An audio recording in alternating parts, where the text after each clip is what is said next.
Hi. So today I'd like to talk to you about a man by the name of Aaron Hernandez. Who is Aaron Hernandez? Aaron Hernandez is, well, a former NFL football player. In 2010, when he was drafted, he became the youngest active player in the NFL to play in a game. He was drafted by New England Patriots, and he was so great in his rookie year that by his sophomore year, he was a key player that helped New England reach the Super Bowl.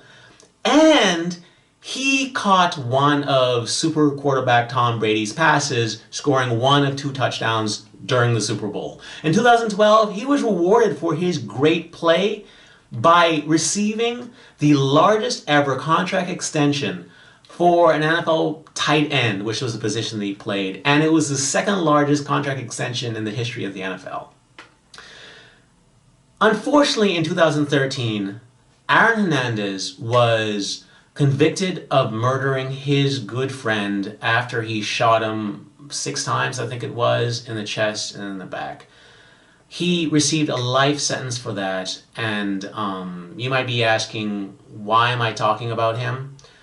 Well, it's because Aaron Hernandez for a long time ran afoot with the law. In 2007, when he was 17 years old, he was convicted of assault when, after having a few drinks at a bar, he punched someone in the side of the face, rendering his hearing a problem. It was settled out of court. The same year, he was investigated for a drive-by shooting where 2 people were shot. A couple years later, he was again investigated for a drive-by shooting, and then, which leading up to 2013, where he was convicted of murder and put in jail. And the reason why I'm bringing this up is because this week, Aaron Hernandez committed suicide in his jail cell. And according to reports from Newsweek magazine, a very respectable source, Aaron Hernandez left 3 suicide notes. I believe one was for the general public, one was for his family and friends, and according to Newsweek magazine, one of those notes was for his jailhouse lover. This kind of cast his conviction in a new light. During his murder trial, the theory that got him convicted was that the reason why Aaron Hernandez suddenly decided to shoot someone he considered to be a friend was because his friend and him were dating 2 sisters. Aaron Hernandez's fiancée, who was the mother of his child, and also, you know, the fiancée's sister.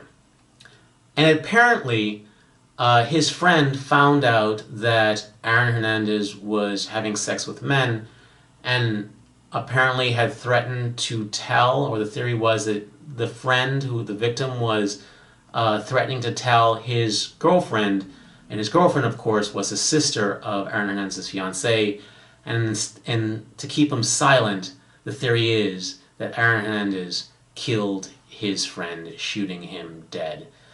And one might think, well, why? That's kind of a theory out of nowhere, but where did that come from? Well, part of it came from the fact that during the investigation, it turned out that Aaron Hernandez, even the time when he was married to his, or engaged to his fiancée and had the 4-year-old child and was helping the New England Patriots in the Super Bowl, he had a long-term gay lover, and that relationship started when he was in high school. In fact, after he was, or right before he was convicted of murder, Aaron Hernandez transferred large sums of money, one of which was to the mother of his child. Some of that money was to his daughter, his 4-year-old daughter, but the largest chunk of that money was given to the man who was his long-term lover from high school. So unfortunately, this seems to be a case of another bisexual man creating great acts of violence and coming to an untimely end. Another, you might ask? Yes, another. Because just last year, the Pulse nightclub shooting in Orlando was done by a man who had a gay dating app on his phone and had conversations apparently flirtatious conversations with gay men before he went and created the horrible acts that he had with his girlfriend driving him there. And also a little while after that was the incident with a man driving a truck through a walkway in France, murdering multiple people, and then it later finding out that although he had been in relationships with women, he was also sleeping with men. And I think it's about time that someone starts talking about this. Why the hell does this keep happening? And you who might be watching this, if you are a queer person and you're watching this, you might be extremely confused and you might be saying, no, he should not be talking about this because it's just going to make bisexuals look bad. Or if you're a woman watching this, you might go, oh, this is not good, this is icky, I don't want to talk about this. But here's the thing. There are not a lot of masculine bisexual men out there who are willing to speak up about the fact that we exist. I've said multiple times that 2/3 of the bisexuals, people on the bisexual spectrum, identify as mostly straight. And it's like this silent, huge majority out there that are saying nothing. And that means that the only people whose voices are being heard are those of queer folk and those of a feminine bisexual on at least male part, and others who kind of fit into that mold. And that's great. And that's, the fact that there are queer people out there who are standing up and saying we exist, I think that's absolutely tremendous. I think that's wonderful. And I think those voices need to be heard and should continue to be heard, and I will continue to support those voices being heard. But here's the thing. When you are out there thinking that, oh, you're queer, and everyone you know is queer, and everyone you see is queer, you start thinking that all bisexuals are queer. And as the only voice, it seems like, out there saying, look, there are bisexual men out there who are masculine, who embrace their masculinity, who do not want to be referred to as queer. A queer is a self-identification. I don't identify as queer. 2/3 of those on the bisexual spectrum choose a term to identify themselves other than queer. They choose a term that is almost diametrically opposed to queer. Mostly straight. It's like the vast majority of bisexual men are screaming, look, I am not that you are. Perhaps you should be proud for who you are, but we are not that. And the result of other bisexuals on top of gay people, on top of straight people saying that, oh no, all bisexuals are queer, all bisexual men are feminine, is what? Is masculine men being ripped apart internally over this. Because gender expression is not just important to you, okay? It's not just important to trans people, but guess what? Gender expression is important to everyone. And when you try to rob bisexual men of their masculinity, it tears us apart inside. So as a masculine man whose voice is hardly ever heard, I am asking you to stop it. Why? Because it does horrible things to us mentally. Okay? Is that not clear? How much clearer can I make it? And you might be asking me, where is this coming from? Oh, I don't understand. Check out the comments on my videos sometimes. And honestly, I'm not affected by comments. Most of the time, if you say something offensive, I'm just going to block you and that's just going to be it. But look at them, because sometimes I allow them to stay there. Or even yet, a very respected journalist, bisexual journalist and advocate and activist, who I respect and who many of you might have read, recently wrote an article about Luke Evans' sexuality and how it seems to flip-flop from gay to straight, straight to gay. I'm not saying that it does, I'm just saying that was what was written in the story. In that story, this very respected, queer-identified bisexual used the word queer to refer to all bisexual men. It's subtle, it's there, but it's just like, of course all bisexual men are queer. Of course queer is just an umbrella term for all bisexuals. Of course all bisexuals are okay with that. You know, as the lone masculine bisexual voice out there, I'm here to tell you that we are not. And when you ignore that fact, when bisexual people are helping to contribute to this impression, when bisexual men, bisexual women take the lead from gay men who are constantly saying that all bisexuals are just gay, or all bisexuals are just kind of gay, or they're just kind of queer, or anything along those lines. When bisexuals are taking the cues from gay people, when gay people have an incentive for bisexuality not to exist, then we know there's a problem, okay? We can't do anything about those heartless gay people who seem to have no interest in the bisexual community at all. We can't do much about the straight community, even though it seems like the straight community is more willing to change than the gay community is. But we can't do anything about all that.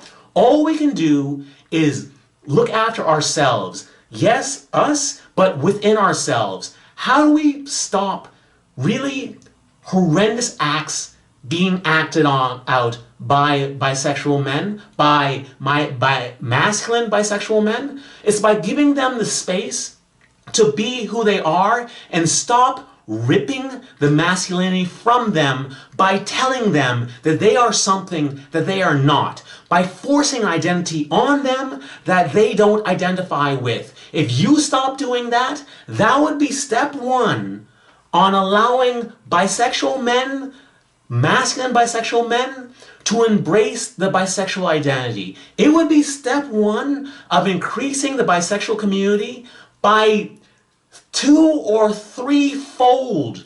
You will win if you stop doing this, and we will win if you stop doing this. So please stop doing this. And I'm just here to tell you that there is actually a pot of gold at the end of this particular rainbow, because guess what? There are actually huge athletes out there who are bisexual. Now, some of it may be rumor, but there is one story I can tell you because it was mentioned widely in the press. And which story is that? Are you a fan of the NBA, the National Basketball Association? If you're not, you still might know the name Tim Duncan. Who is Tim Duncan? Tim Duncan is inarguably one of the greatest basketball players in the history of the league. Not only did he lead the San Antonio Spurs to 4 NBA championships, but I think he won 2 MVP awards and certainly a couple of MVP final awards. Inarguably, one of the best players ever, and inarguably one of the 2 greatest power forwards, his position, in the history of the league, and most people believe that he is undoubtedly the best power forward to ever play the game of basketball. This man is tremendously good, in other words. And why do I mention him? Because he was married for 12 years, and when they got divorced, his wife was accused of cheating on him. And she didn't exactly deny it. What she said instead was, perhaps I was cheating with my trainer, but Tim Duncan has been cheating with his boyfriend for years. In fact, Tim Duncan is a bisexual male. In fact, for the first 2 years of their marriage, Tim Duncan's boyfriend lived in their house. And when he finally moved out, Tim Duncan bought his boyfriend a house. So this was reported, it was widely reported, but it was not salaciously reported. The NBA, to its great pride, did not push this story. A lot of the NBA players who knew Tim Duncan and played with Tim Duncan did not make a big deal out of this. He is incredibly respected. He's a great member of the community, and he was a great member of the NBA community. Like, there's no one who does not respect Tim Duncan. And no one kind of made a big deal about this. They just allowed Tim to be Tim. And that is fantastic. But why is it that, in spite of all this, Tim Duncan might choose not to identify as bisexual? Well, that's because bisexual men are all associated in one thing, as not being masculine. And what happens when you're not masculine? Or what happens when you are masculine and you are bisexual? Well, you just avoid the label. You avoid the label completely. So if you stop trying to force your feminine label onto bisexual men, the reward is perhaps people like Tim Duncan and other super famous sporting athletes will be able to come out as bisexual. Perhaps other super famous actors like the most famous in the world will be able to come out as bisexual. But every time you all, and I'm talking specifically to you because I can't talk to the gay people, I can't talk to straight people, you all try and erase the masculinity of bisexual men, you lose the opportunity to have great representation. You lose the 2/3 of the people on the bisexual spectrum who are bisexual but choose not to use the bisexual label because they don't want to be stripped of their masculinity. And you help to cause things like the situation surrounding Aaron Hernandez, the shooter at the Pulse nightclub, and others. Think about that for a moment. How much is it worth it to you to call all bisexuals queer? Yes, I get it. If you are a feminine, if you are a queer person, you might have had a hard time growing up. And you might have had a bunch of people telling you that you should be, if you're a guy, more masculine, or if you're a woman, more feminine. And you might have hated that. And you might feel the best way to fight against that is to say that you aren't alone and that everyone is exactly like you. But you are shooting yourself in the foot, and you are doing to masculine bisexual men exactly what everyone did to you. So why the hell would you put people who are suffering like myself, like the vast majority of people on the bisexual spectrum, through what you went through? Why do you want to bully other bisexuals the way that you were bullied? Please, stop it. Let's talk about this. Let's start recognizing that you don't have to be a feminine, you don't have to be queer to be bisexual. So this was a tough video, but it's one that had to be talked about and has to be talked about more, because it's about time that bisexuals stop bullying other bisexuals and bisexuals stop ripping the identity from other bisexuals. I hope this is helpful. If you would like to support this channel and the things I talk about, you can check out my t-shirts on Teespring, and buy shirts that show your pride for bisexuality without erasing other bisexuals in the process. You can check out my books. I write many books on the bisexual, I write many bisexual romance books, very fun books, very sexy books. And also, you should know, although I'm not announcing quite yet, I am opening a fashion company for bisexuals, and the premise of it is it will be a way to help bisexuals not feel invisible. That's the premise of it. If you'd like to follow along with the process, there's a link to my Instagram or the company's Instagram account in the comment section below. You can check it out there. Or you can give this video a thumbs up and subscribe. I do many videos on bisexual topic, but I don't do them on a regular basis, but I do them frequently. So if you want to know when a new video comes out, you have to click on the subscribe button and then click on that little bell, and that will let YouTube know that you'd like to know when one of my videos come out. Until next video, stay cooler, my bisexual friends. Stay cooler. Bye.